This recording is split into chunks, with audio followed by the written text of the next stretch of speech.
Tashidele again. This time all the way from Chile.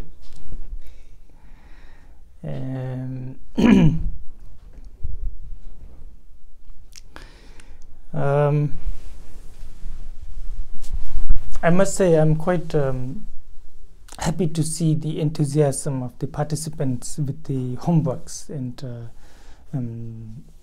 those of the trainees, and this is how it should be. And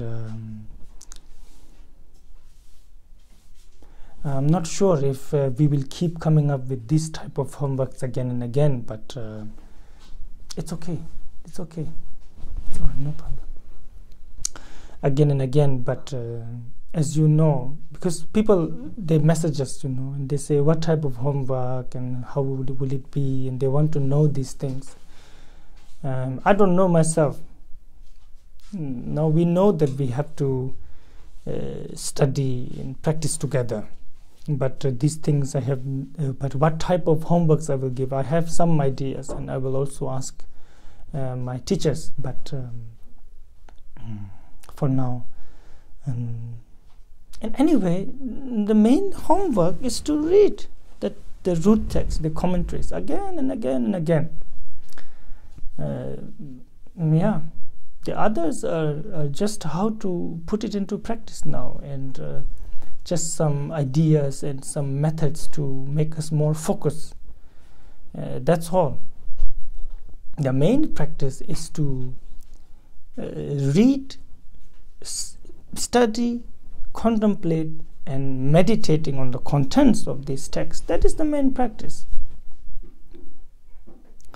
When that is well done, then outwardly your kindness, your generosity, your discipline, these are just outwardly signs, you know, not the main thing.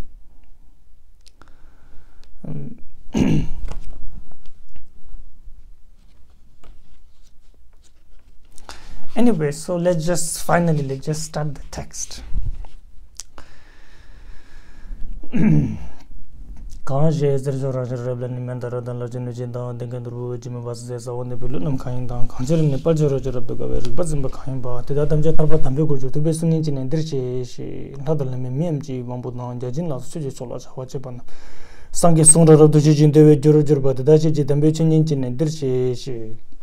Kanda chochu tongki chikten na deche lomar jirba kaan suda tengdir tumbechu je charbeb je nyambar doba tamche dirshe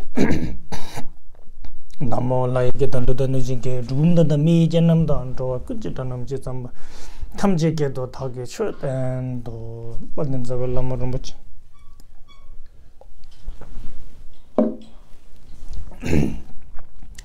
타게 지오르 베멘 대준네 거딘제 벽고네 지송도 고송도 정어도 잘도 소 탑게 두제 샤제리소 초 신진미 뚝디지 봉좀 버서질롬 버터버지비 샤지제베 샵나 차서로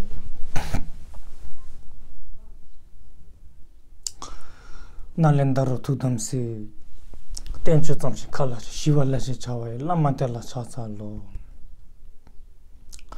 Shecha tamche sepe jayam batu kunchele drupedo shecha sametele zeme tu mawa janku lamen shom na kucha.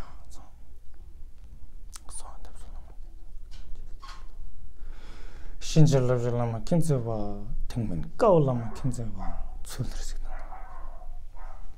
Shindo meza lama. Cheno lama kinze te cheno. Chinda terchintani lama jambal te cheno. 우진이 지금 장상 빼막해서 동볼라 현재 저기 모두 빼막 좀 내셔서 코르도 컨트롤만 보고 체지지수 다 신질랍지 식수소 그룹 빼막세 돼요.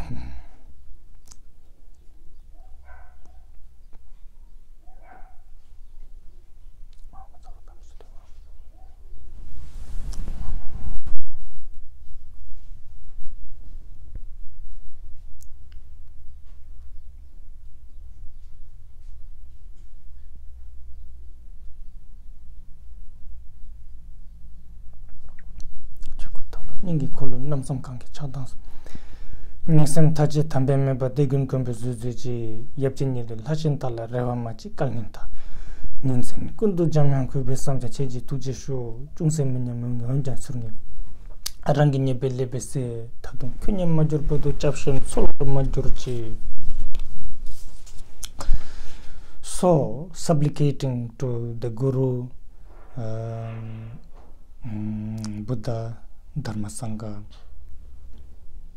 to the author in this way. Now we will start reading Vesu Bodhisattva.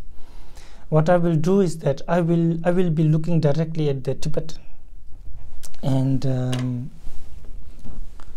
then I will not necessarily all the time read the Padmakara translation, but sometimes I will do that. I will sort of base mainly on the Padmakara translation.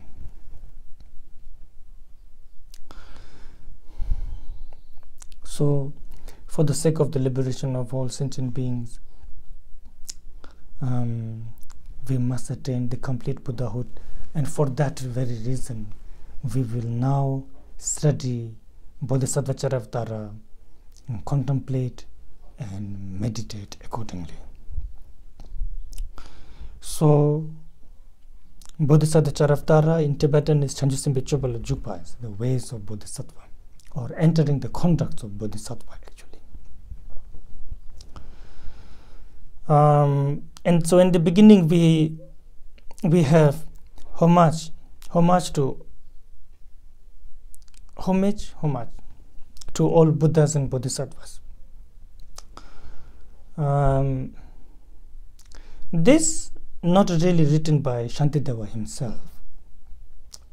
This was written by the translators. As you see, this text has been translated and sort of retranslated and then retranslated. So in this way, this text has been worked upon 3 times. So it's very, I would say it's quite, accurate. Probably one of the most accurate translation from Sanskrit to Tibetan by different translators, great translators. So when the Indian text started were being translated into Tibetan due to the kindness of the great Tibetan kings and Indian masters,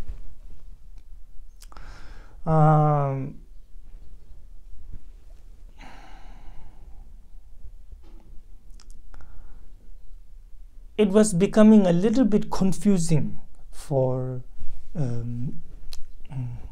the people to discern which text belonged to which baskets, you know. So there are 3 baskets. Yes, Vinaya. Baskets just means generalization of teachings. So the teachings of Buddha are generalized into these 3. Vinaya, or kind of like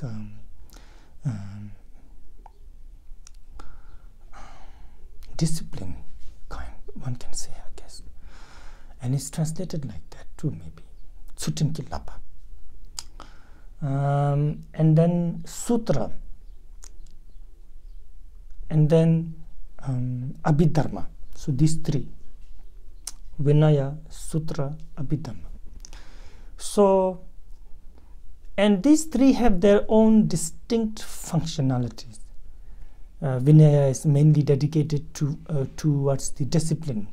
It mainly talks about how should an upasaka or a shramanera, basically how should a upasaka or a monk or a nun keep their vow, mainly pratimoksha vow.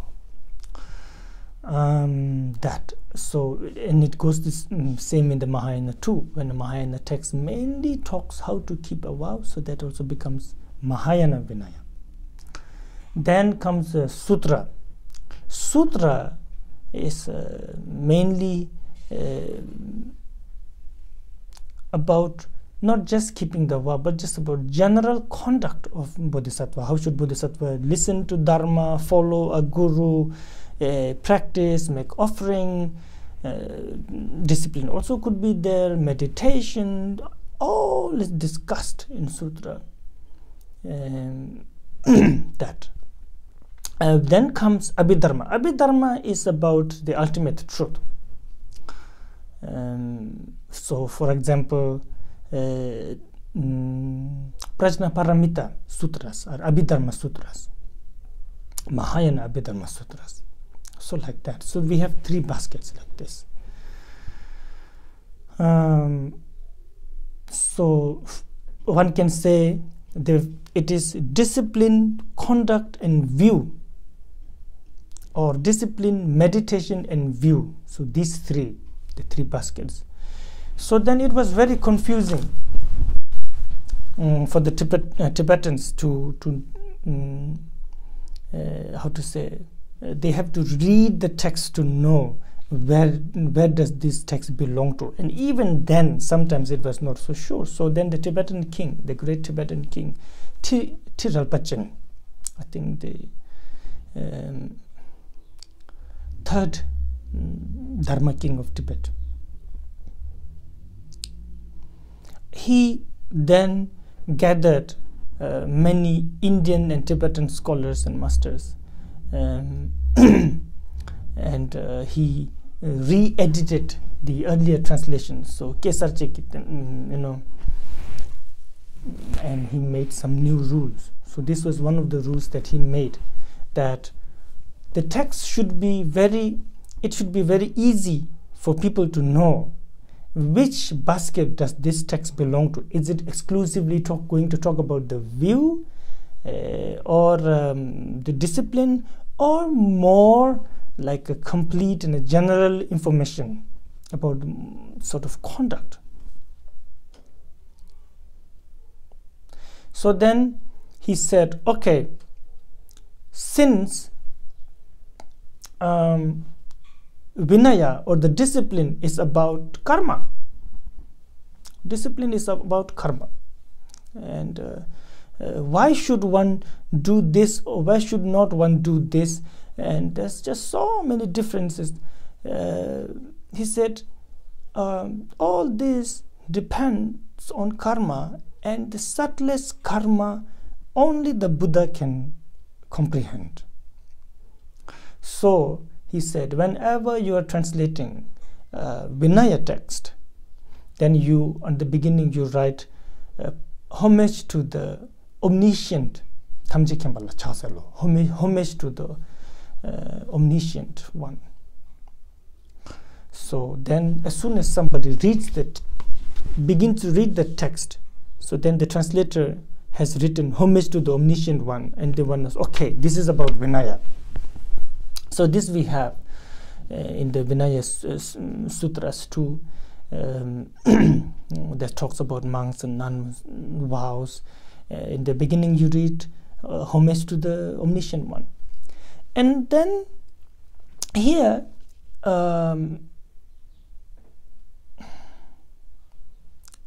we have homage to Buddhas and Bodhisattvas. So then this is what the great king, he said, Sutra comes about, how to say, from the discussion or dialogues between Buddhas and Bodhisattvas, or between Bodhisattvas. So in order to make it clear that this is a sutra, he said it is best suited if you, at the beginning, you write homage to Buddhas and Bodhisattvas, so then the reader can immediately understand, okay, this is going to be about the conduct, about meditation, about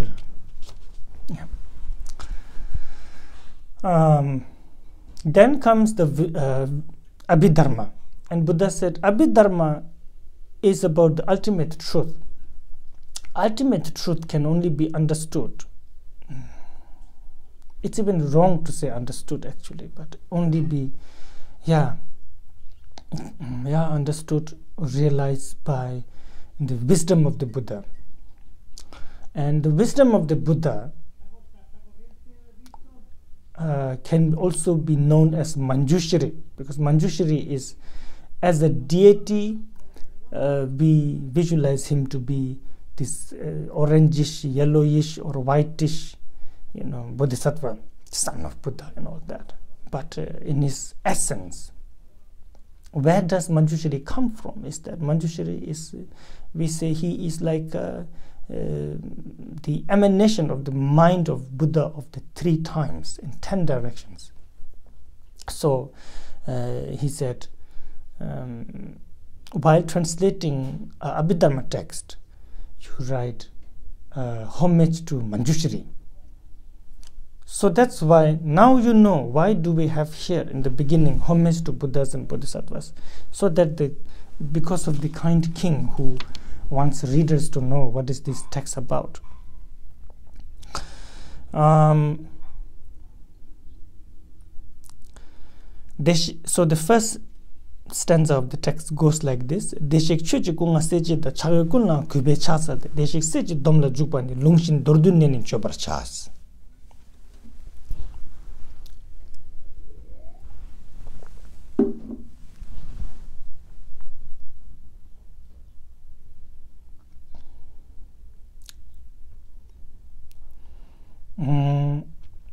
So the first 2 lines of the stanza is prostration, paying respect. Now this is coming from Shantideva. To those who go in bliss, the Dharmakaya they possess, and all their heirs. To all those worthy of respect, I reverently bow. The first 2 lines. And the second 2 lines is about making a decision of writing and finishing this text. According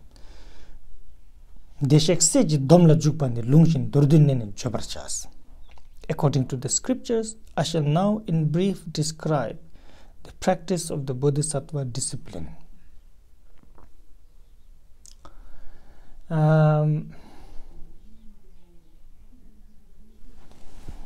So, Devara Shekpa Sugata.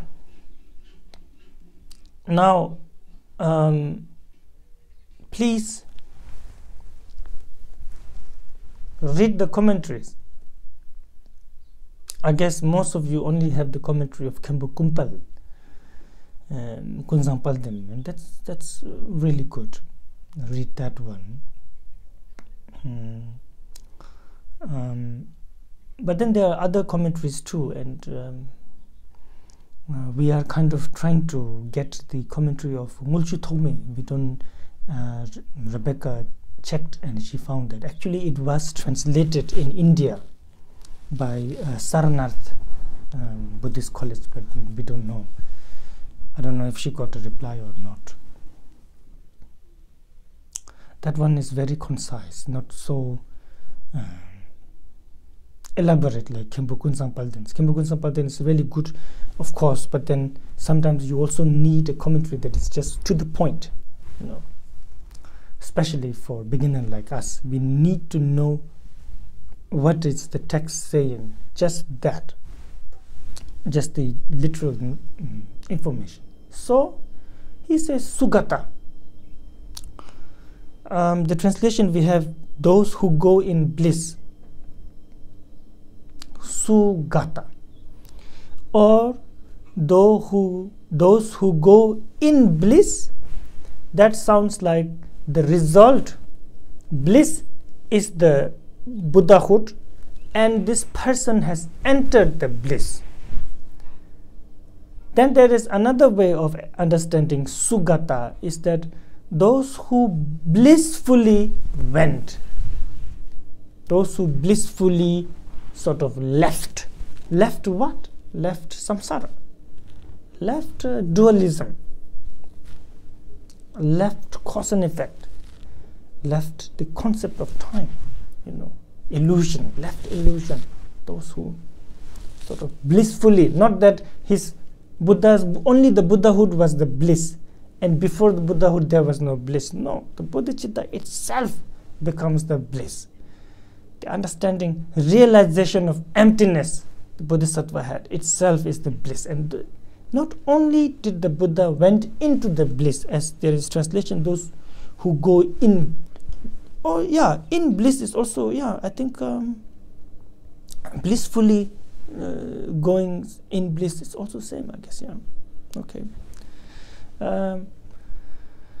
Sugata or Sugam, the Sanskrit also can mean, Sugata mean those who went perfectly, wonderfully, beautifully. Sugata. That's just the name of Buddha. And Kim Kumpal and the Tibetan translation commentaries, they explain this term a lot. So please read it. But just to understand, it's just the name of Buddha, like Buddha, Sugata, Tathagata. Yeah. Deshek, so that's Devarshekpa. Chuji Kunga. Then Sugata, who possess the Dharmakaya. You understand? Sugata, who possess the Dharmakaya. We have those who go in bliss, the Dharmakaya they possess, like that. Yeah. Sugata, who possess the Dharmakaya. Now, Dharmakaya is a term given to omniscience. Buddha's mind is called Dharmakaya. When what we like to call omniscience, or what we like to call realization of the ultimate truth of the Buddha, right? The mind of the Buddha, wisdom of the Buddha, that's called Dharmakaya.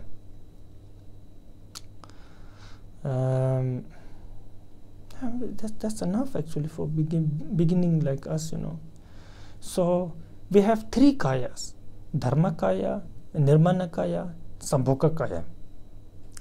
Just short. Dharmakaya is the wisdom of the Buddha. That's all. Now you can, later on we find, okay, there's two types of Dharmakaya. One that sees the emptiness directly, one that knows everything. That's basically the wisdom of Buddha, divided by our concept. We divide it into two, trying to understand that one whole thing. We divide it into two. That's like saying he is a father, but he is also a son. And then again, afterwards, then we divide the wisdom, again the Dharmakaya, into four. And then sometimes we divide it into 5. So these things are not necessary now. Really, it's not the main, it's not the topic of this text. So then it's better just to go like this, yeah. So the Dharmakaya. And then the Sambhogakaya. Now, Dharmakaya is the mind of the Buddha. Sambhogakaya is now, how Buddha is perceived by the Bodhisattvas of the 10th Bhumi. When a 10th Bhumi Bodhisattva look at Buddha, how would he or she see and perceive the Buddha? Unimaginable for us. It's unimaginable for us. That is why the description of Sambhogakaya is also unimaginable for us.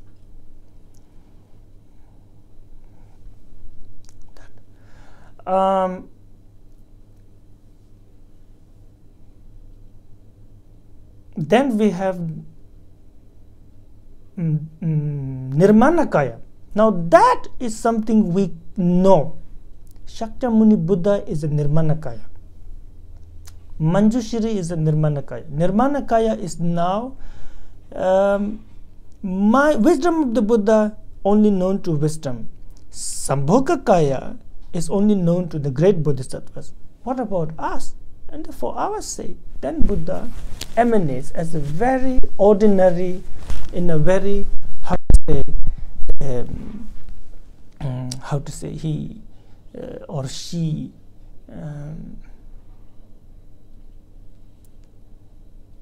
it emanates so that we can hear something. Think about it.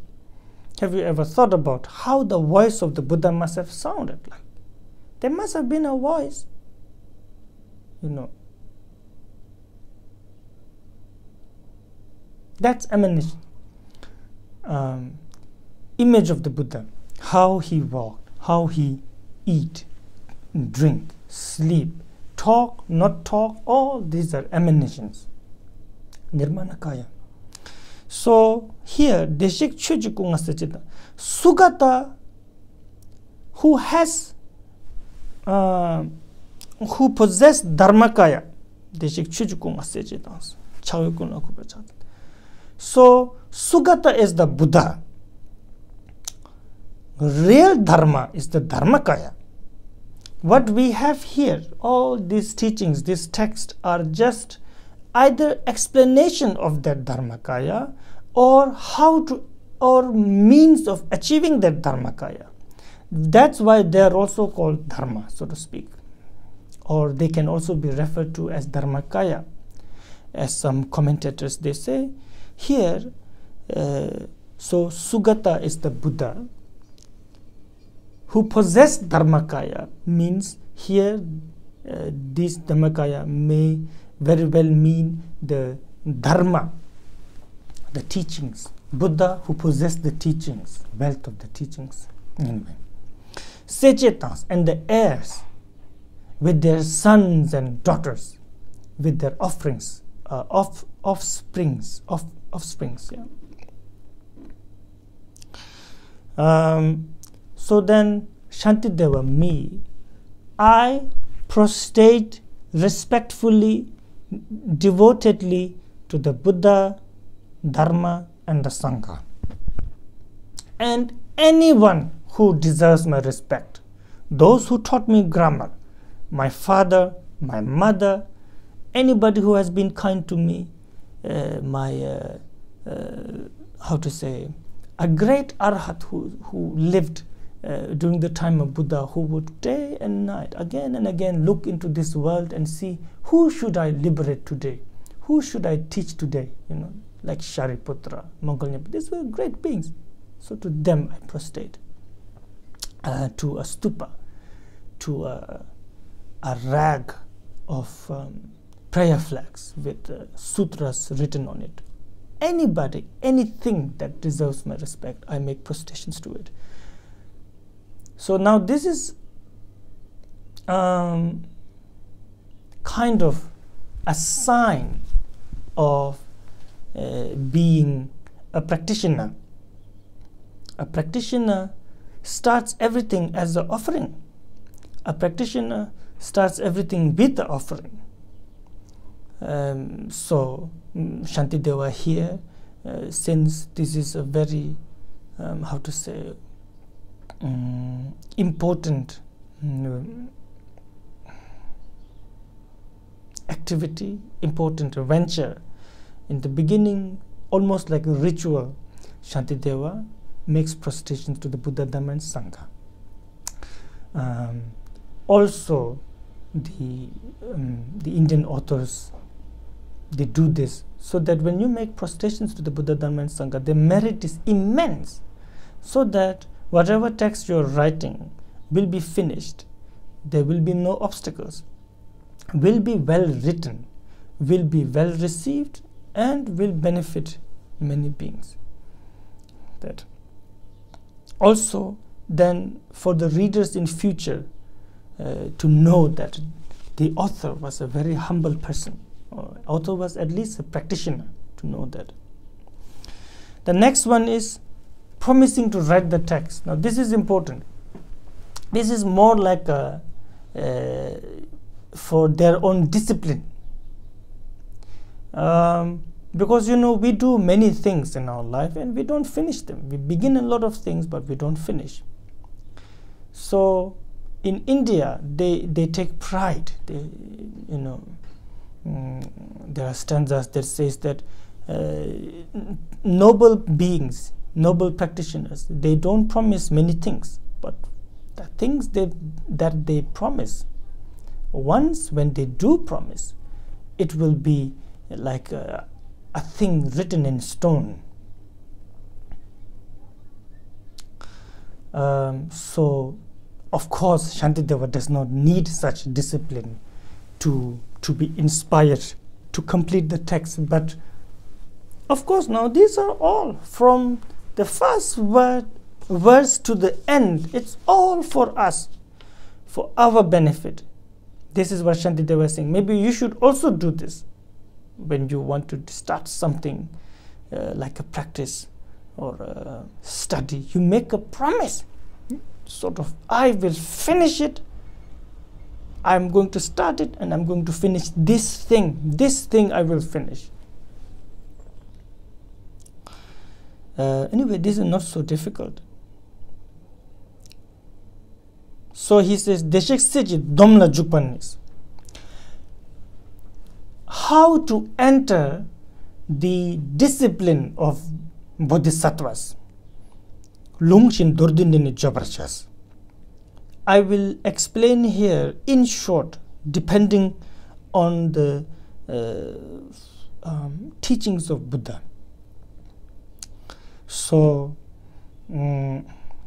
this may become more and more apparent in future. If I'm sure some of you have studied these things a lot, and but there is no practice in Buddha Dharma that is not a refuge, that is not that doesn't fall under refuge vow. There is no practice in Mahayana that doesn't fall under, that is that is not Bodhisattva vow. One can say that. Same goes with Vajrayana. There is no Vajrayana practice that is not initiation. So here he is saying, so what is a Bodhisattva vow? How do I take it?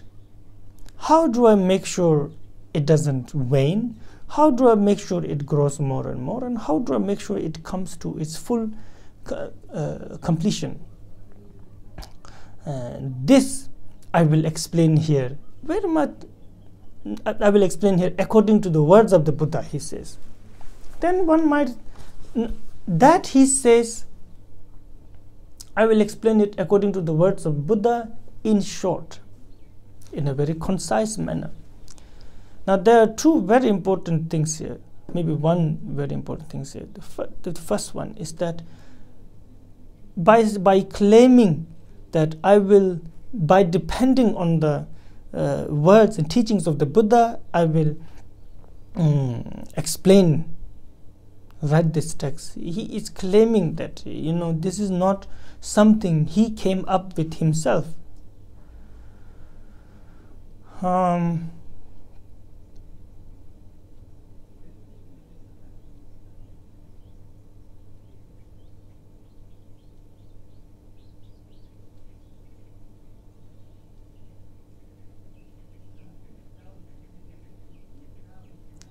This is something that we want to claim, usually, don't we? We always want to be different.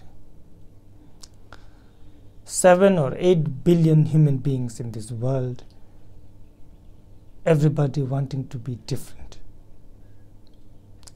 wanting to say something that is new, interesting, entertaining. So here he says, no, I have nothing new to say. This is just, I'm just going to depend on the teachings of the Buddha, and I'm just going to talk about the vows of the Bodhisattva here. Then he says, of course, but it's not like I'm just going to repeat it. Buddha's words are very vast, and it is really to be understood by great bodhisattvas. We can only aspire to understand a couple of words and a couple of sentences, but as a teachings as a whole can only be grasped by great bodhisattvas.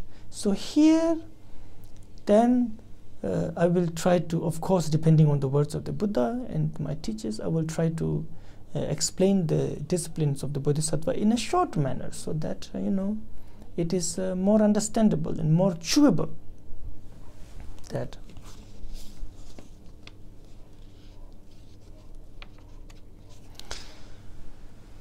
but then again, if it sounds like, oh, okay, so you understood the words of the Buddha, so and now you're going to write it in a conscious manner, then it sounds like you are a great sort of, you understood, that you have a lot of realization, you are a great being that understands the teachings of the Buddha and makes it very accessible for us, in a way saying like, so basically you are very conceited, that's so. But then he says, no, it's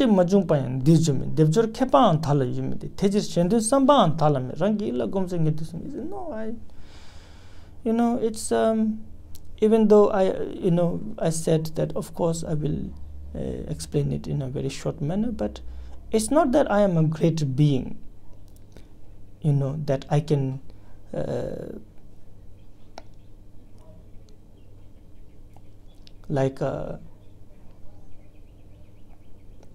even though depending on the words of the Buddha, some great masters come and they teach, they give teachings that has not been taught before, like Nagarjuna. He wrote the Mula Madhyamika Karika, the main root text of Madhyamika, and that was something that was very unique, very new. He was called the so the first charioteer, right? Yeah, one of the charioteer. Charioteer means in India is like a in a forest or in a field where there is no path. Then if you send, this is how they use, I'm guessing this is how maybe they used to make ways, roads, that they would roll down a chariot with a very big wheels. Then as they go, it crushes the plants and the grasses, and then you have a new path now. So it's like a path maker. Nagarjuna is called like that. So I'm not like him, he says. I'm not like these great masters who, of course, they depend on the words of the Buddha, but they write something that is very unique and new. I am not going to say nothing that has not been taught before. Devjor Kepa and Thala, you mean this. But and it's also not that I'm not like Ashwa Ghosha. Remember that guy who was a sort of almost like an anti-Buddhist in the beginning, but then he was sort of tamed by Arya Deva in a debate, and then he was locked in a temple. Yes, remember that guy. He wrote many great texts. One of the most famous one is the Paksam teaching. Jataka Mala, I think. I don't know what is the translation of it, the Sanskrit word for it. It's like he wrote this wonderful text that sort of describes the previous lives of Shakyamuni in this very poetic form. It is so beautiful that it is considered as a poetry book, actually. Jatakamal, and it's still well known, actually, both in India and to the Indians and the Tibetans, So that he says, I know I'm not like him. It's not that I, although I have nothing new to say, but I'm not acting like I am like Ashwagosha, that I have something very poetic to say. I don't, he says. You see, he says, teachers. That is why I do not have ambitions, any hope that this will benefit a lot of beings. Why? Because people won't be interested, probably, he's saying now. It's nothing. First thing is that, well, I'm just going to depend on the words of the Buddha. And then I'm going to say, I have nothing to say, how to say, nothing exciting or innovative or new to say. And then it is probably not going to be poetic too.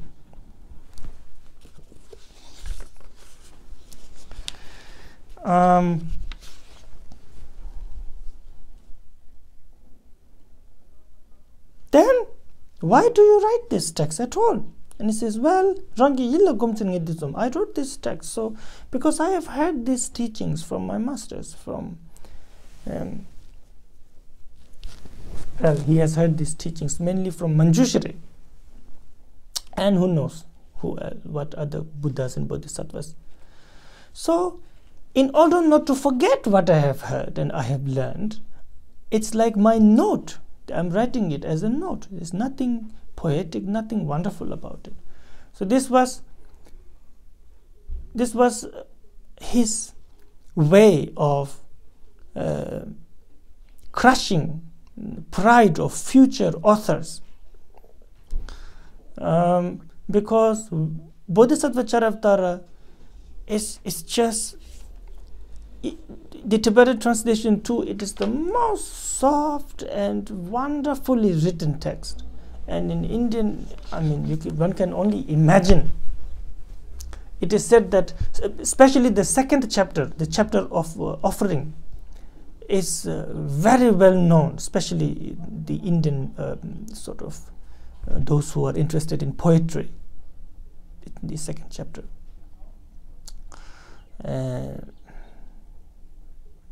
So he was a great poet. So in the future, if someone comes who feels like, I'm a great poet, let's just say who has a respect for Shantideva, and then they come across this and say, oh, Shantideva said this. If he said this, of course, then who am I to have pride? So like that. And also to instill humility in our mind. This is also important, He cannot fail. You know why Shantideva cannot fail? Because he says, I have no expectation of it to become very popular. You understand? I just want to write Dharma. I just want to write this text because it is so precious and I must not forget it. But I have no other hope, you understand, than that. This is just my practice. Now the same goes with all of us. When we start, of course, writing a text, all this, they have no need to say. But even when we start, for example, learning Dharma, if we learn Dharma so that we can become a teacher,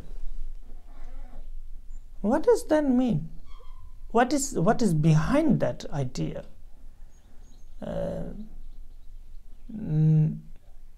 Maybe there is a lot of altruism. Maybe there is a lot of compassion. But also, maybe there is a lot of ambition. Why do you want to become a teacher? Because I want to teach. I want to lead others. When you want to lead others, it is understood that you yourself don't need to be led, right? You yourself are okay. You have reached some very secure state, and then now you want to help others. That may not work. You may actually start teaching and maybe not many people show up, like the way I teach. Now, if then my ambition to study the Buddha Dharma was so that it will become a great success, that I will be known as a great speaker, eloquent, and I don't know, then it is again, the vessel has become poisoned. Same thing goes with any practice that we do. When we practice for the sake of the practice, when we teach for the sake of the teaching. That is just so wonderful that even if there is one ear listening, I must talk. Even if there's nobody listening, I must contemplate on it. Then there is no way you can fail. There is no way you'd get discouraged. And in addition, if one or two people by mistake show up at your doorstep, you're like, oh, wonderful. This is a cause of celebration. I am mainly writing this for the sake. This is the paradox, though, sort of paradox, you know. When those who want to remain sort of on a lower place, they end up higher and higher. Those who want to be, you know, just unknown and humble, they become more and more known.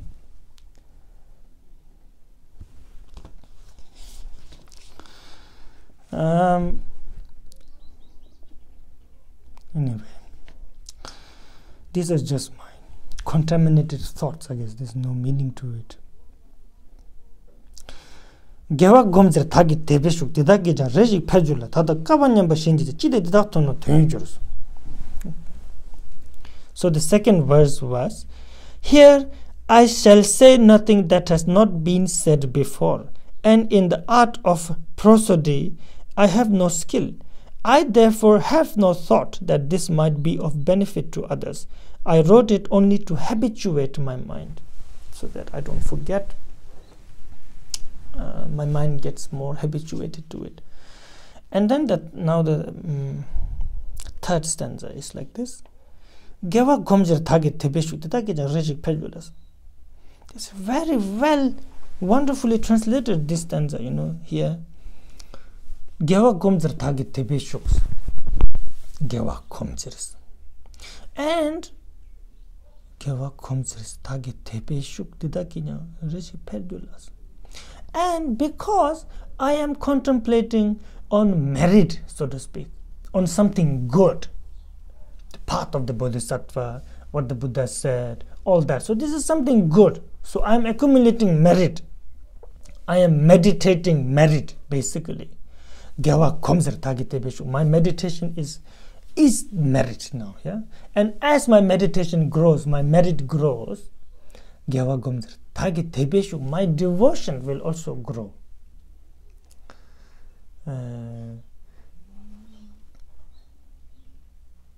Actually, this is how we are supposed to be, you know. If we really want to be a Bodhisattva, we really have to inner accomplishments, more important than outer. When inner accomplishments, even to a very, of course, if we could become a great Bodhisattva, that's a really, I mean, but even on a very sort of a beginning level, if we could accumulate these things, if we could do it so that my merit grows. What will happen if your merit grows? Not a result, good life and all that, no. When my merit grows, I have more devotion, he says. My devotion will also grow. But then again, he's not arrogant. He's not saying my devotion will grow a lot. He says maybe for a while, because he knows we are ordinary people and we get distracted a lot. So he says, but for a while, my devotion will also grow. And I really like it that they translated it so well. Well, they translated faith here, right? Not devotion. So my faith will thus be strengthened for a little while, that I might grow accustomed to this virtuous way.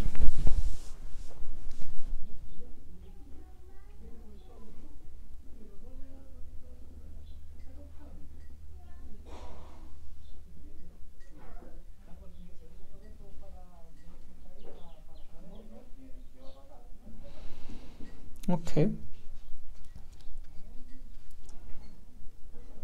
I think, yeah, it's quite good translation.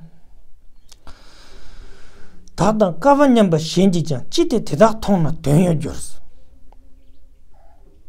then he's saying sort of now he's trying to explain, Shantideva very nicely and gently. Why did you write it then? Are you a great master? He said, no. Are you a great poet? No. Do you have something new to say? No. Why are you writing this at all? He said, I want to make sure I don't forget, Well, then if that is the case, just read it yourself. You understand? Why are you making it public in front of 10,000 Nalanda monks and these great panditas? What are you doing? He said, well, there is a possibility that in this crowd and maybe in future reader, there may be some who are like me, very beginner. That's what he's saying. Some who are like me, Kavanyamba is like very sort of beginner and not a great scholar, not a great practitioner, not a great poet, just beginner.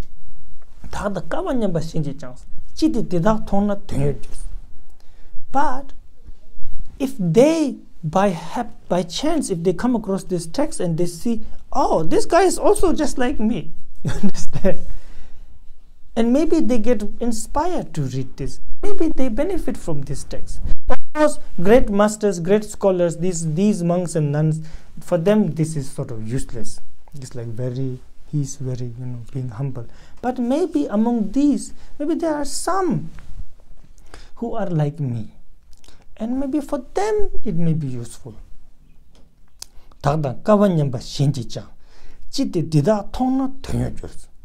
If they see it, it may benefit them, he says. That's wonderful. Do you think we've been talking for 1 hour? Or? No, we started late. Okay.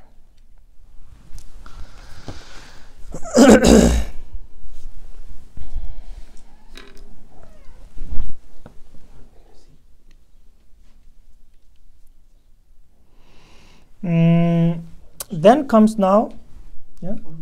Okay. Okay. Now comes the real body of the text. The sort of his real teaching starts. Taljurdini nyabarashinduga jewutunru tobarjurbala kalde dilla pemba modumna sidi yandak jorwar kalajurus.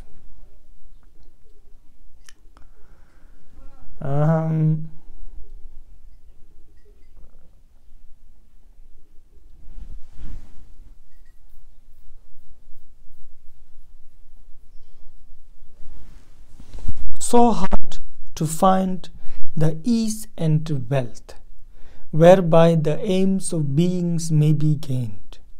If now I fail to turn it to my profit, how could such a chance be mine again?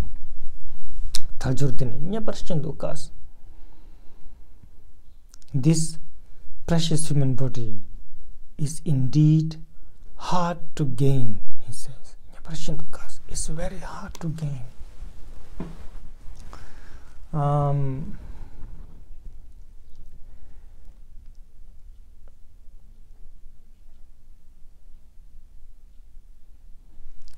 Later in the text we will sort of study why is it called precious human body, and then it is explained in the commentaries because of the preciousness of its cause,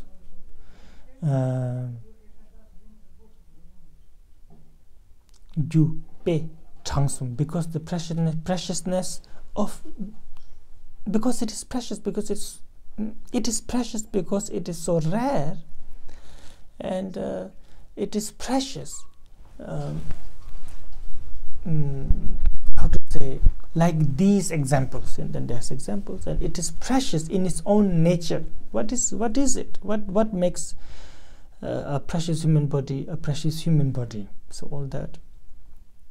So for now, he's just sort of, in short, he's saying taljur, talva. Talva is basically having time, having the possibility, that you can practice, you have time to practice, you have opportunity, sort of leisure. You know, you need time to be able to practicing something, right? We really need that. A chance. Talwa.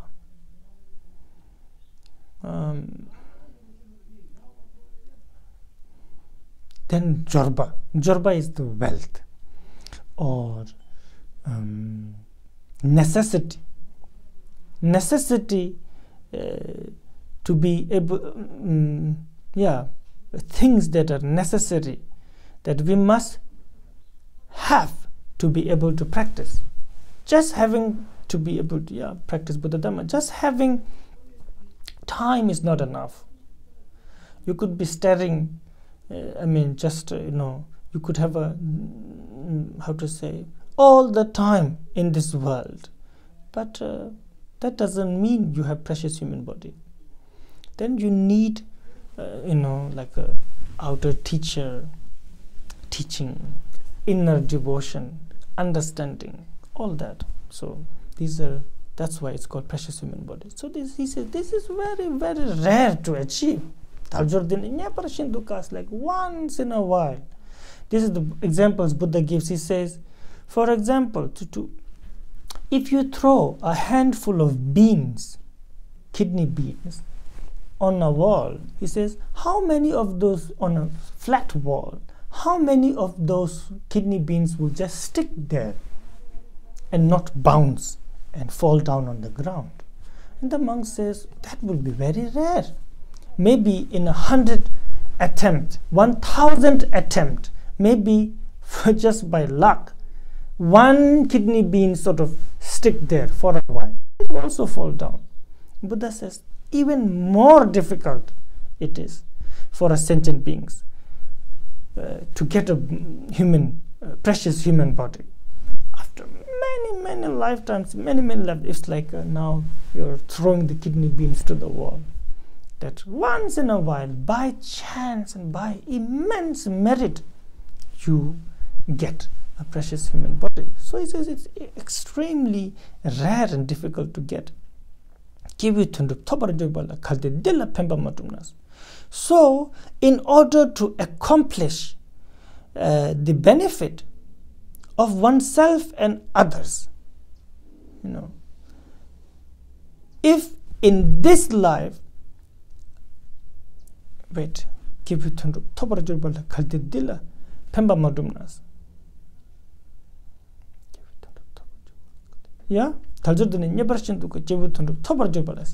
so precious human body is very hard to obtain, and it is only in this situation that we can achieve well-being of oneself and others very easily.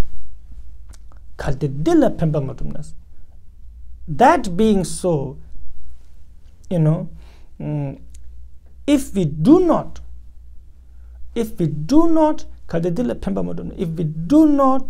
accomplish benefit in this lifetime, because this lifetime is very rare, and only in this type of lifetime I can receive teaching, I can understand, I can meditate, practice, I can, all that in this human form. So when that doesn't happen, when that is not well used, I waste it, then chidi yangda zorwa khalajus. When again will I achieve such a human form? I have no control. It is not like it would be so easy if we could have like a ticket now. Oh, okay, so I work very hard, and I'm sure, yes, now I will get a human body, and I get received, and I can keep it with myself. It's not like that. Karma doesn't work like that. So it's very uncertain what will happen. We don't know. Our whole life, maybe we try to be a good practitioner, but we don't really sort of make it, and we have not really purified our negative karma at all. So it's like a poison and fruit growing in the same field, you know. A lot of sort of medicine is growing in that same field, but also the poison is also growing. So both together.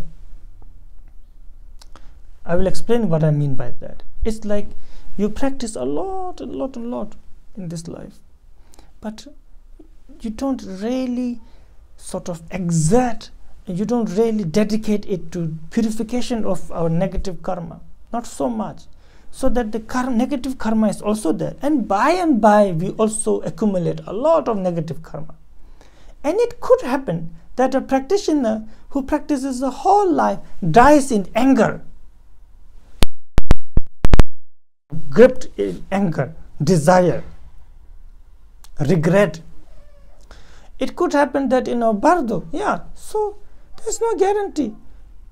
Someone who has been a monk for their, like very pure, clean monk for a whole life, maybe in bardo situations arise, anger arises, desire arises, not get a next life, probably not get a human rebirth.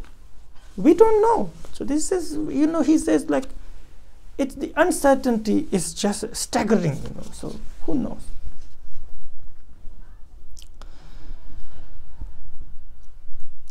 That's the he's talking about foundation of bodhicitta now, or base of bodhicitta. Bodhicitta. To have a bodhicitta, especially in this context, we are in human realm, and sort of it is sort of this is what we think, that ants, birds, they cannot understand this teaching. When they cannot understand this teaching, they cannot have bodhicitta. Of course, they may receive benefit by hearing it. This is what we think. Now, we don't know they understand or not. So he's talking in that context. He's saying, without having a human rebirth, you cannot understand the human teachings Buddha gave. Teachings Buddha gave in this human realm. So that, that is the rarity of birth, body. By, the, how to say, if bodhicitta is like a ambrosia, so this cup is the human body, precious human body. He says this precious human body is very difficult to get. Without that, then bodhicitta also difficult. Similarly, now the difficulty of mind, mentality of sentient beings is also very difficult, he says. Jitar tsemo munak tirumna loju kichik ramnang tembatar deshin sangetui jalamna jikten sonam lodu tanga chungus. Again, Shantideva was talking about base of bodhicitta. He says bodhicitta is the ultimate virtuous mind. There can be no mind which is more virtuous and compassionate and kind and all, than bodhicitta. And that type of mind just cannot arise out of nowhere, he says. That type of mind can only arise out of virtuous thought. First, the person has to have some sort of virtuous intention, good intention, and he says that is very rare.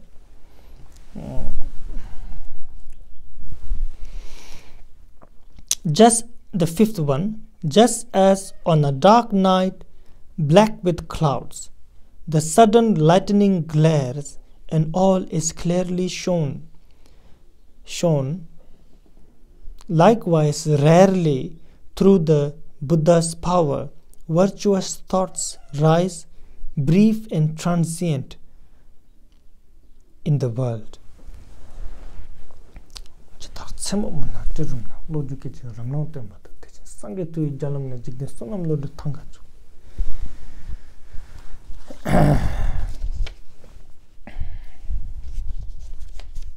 So the mind, human mind, mind of sentient beings is likened to a night time, a dark night where there is no sun, a night time where there is no sun, a moonless, starless night, because the sky sort of is obstructed by dark clouds. So basically we cannot even see our own hands that is in front of us. In that type of context, so this is how the human beings are, the sentient beings' minds are, he's saying. Usually beings, they are just born with the ability to be angry, to be all, harmful and all that. That we many times we have to be taught how to be good, but how to destroy, we do not need to be taught, right? How to harm, we don't need to be taught. So like that. In that context, so an idea of wanting to benefit somebody, an idea to do a very temporary good, is like a lightning, he says, in that type of night time, when a lightning, for a very brief moment, it's like illuminating everything.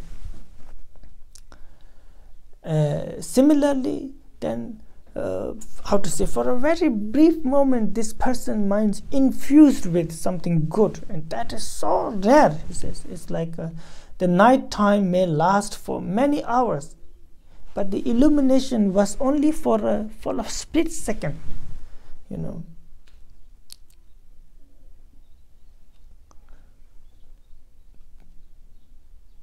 So just like a cloudy night, in a dark cloudy night, lightning shines briefly and illuminates everything briefly. Similarly, the minds of beings, sort of due to the blessing of Buddha, in the minds of being, wanting to do something good arises very briefly, like a flash, and it immediately retreats back into the darkness. That.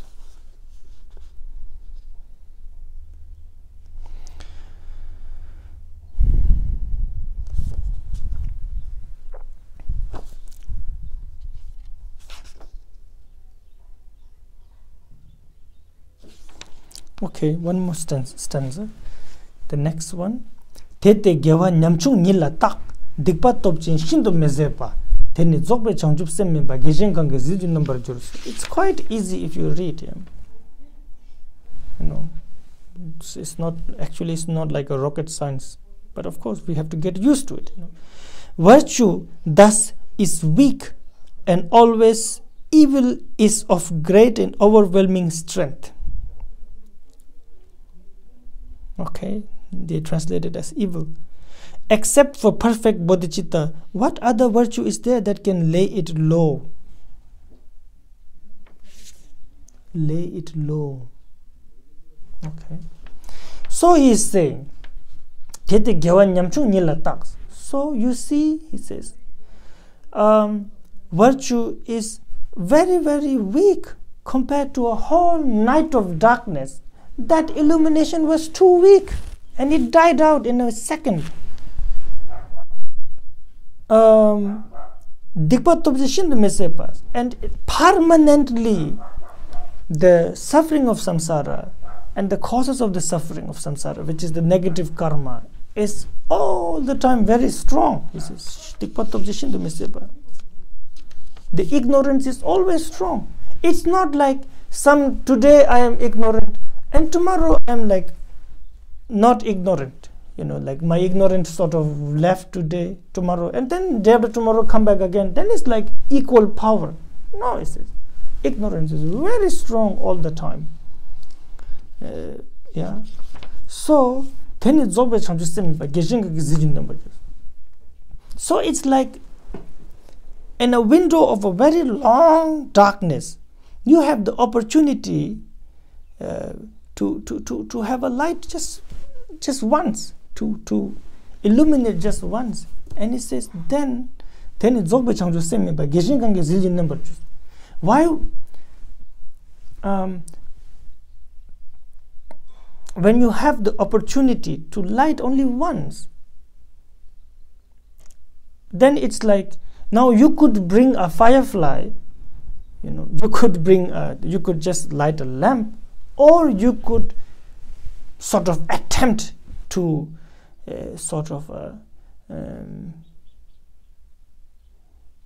illuminate everything like the sun. When you get one window, and then that's the one shot you get.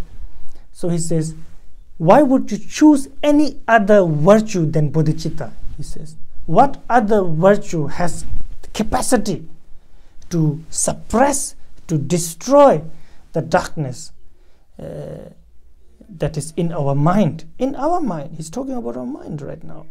Be mind of the beings. What other virtue can do that other than bodhicitta?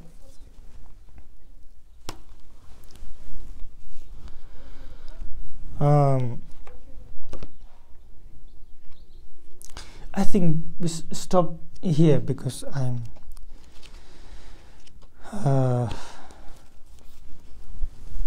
getting used to the time difference, and a little bit sleepy, and I don't want to bore you too. So that from the next sort of session, I will start picking names of the trainees, and then don't make excuse. We take a name, and then we find a time when the person and I both have time, both are free, just for maybe 10-15 minutes, not long. Maybe Skype or whatever. It will not be made public or anything. This is just a personal thing between you and me.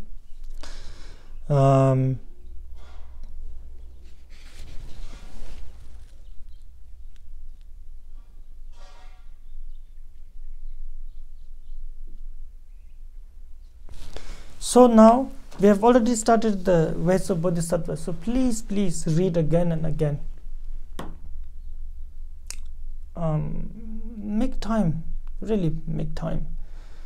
I know we have so much to do, and if I would be studying now, working with the family, I don't think I could make it. So the struggle is really real that you're going through. You have, most of you have a lot on your plates, and I understand that. But still, we have to make sure that we don't waste this opportunity, So please try to read again and again, and listen to the teachings. I don't know, maybe the recordings that I'm sending is helpful. If it is, what you can do is that you can listen to it properly once, and then sometimes play it on your background. This information seeps into the mind, So we make dedication that the merit of having talked about Dharma and listened to the Dharma, we may achieve the complete enlightenment and empty the ocean of samsara.